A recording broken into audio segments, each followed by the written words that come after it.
Assalamu alaikum warahmatullah. Ya kamata dukkanin mai aiki da Android ko mai amfani da Android ya san da wannan abin da nake so in nuna muku kafin ya ce zai je restoring na wayan shi.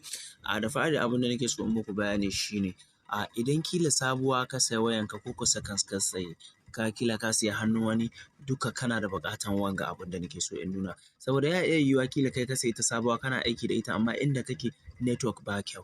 To kaga yanzu wayoyi suna zuwa da wani free VC wanda in yanzu alal misali kai resto factory na wayanka za ta koma tana tambayan ka cewa sai ka login Google account ɗin da aka taɓa sa mata ko meye password ɗin da aka taɓa sa mata. So let's say a ce ka san password ɗin, so still kana buƙatar internet connection da za ka yi connecting na Wi-Fi naka wanda zai sa ka enabling wannan haka kai ga inda za ka sa password ɗin.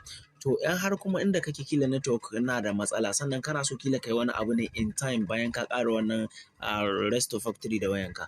Don haka saboda gudun samun wannan matsalan abin da za ka yi za ka je wajen setting na wayanka.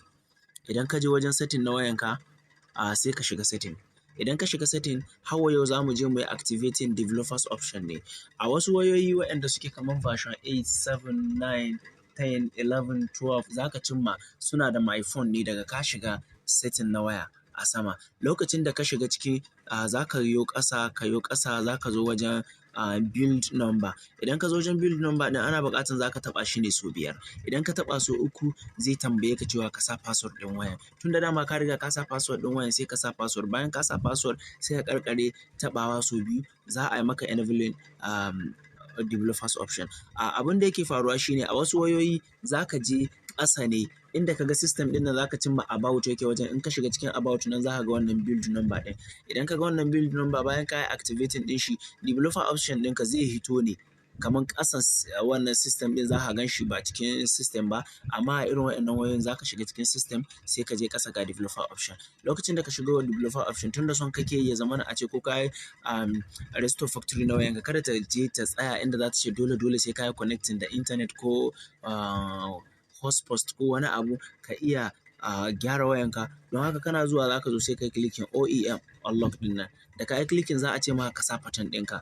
Da ka sa pattern ɗinka kawai zai nuno maka cewa warning device protection features will not work on this device while this setting is turned on.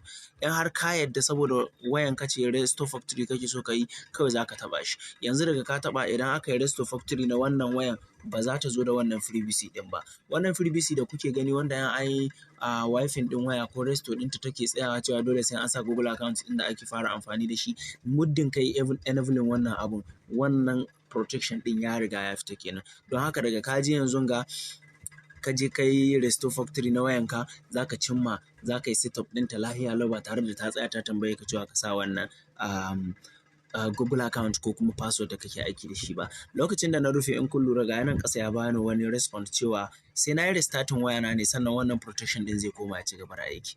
Idan har kana da irin kilo matsala da kake so ka yi wifi ɗin wayanka ka fara yin wannan abun kafin ka kai ga yin resto factory na wayanka. In har kai wannan abun babu wata matsala da za ta ɗauke ka har a ce sai ka je wajen wani mai aikin kwamfuta ko mai flashing ko wani abu ka biya shi ya cire maka wannan abu. Daga kai wannan abun ba magana a cire wannan abu. Na gode.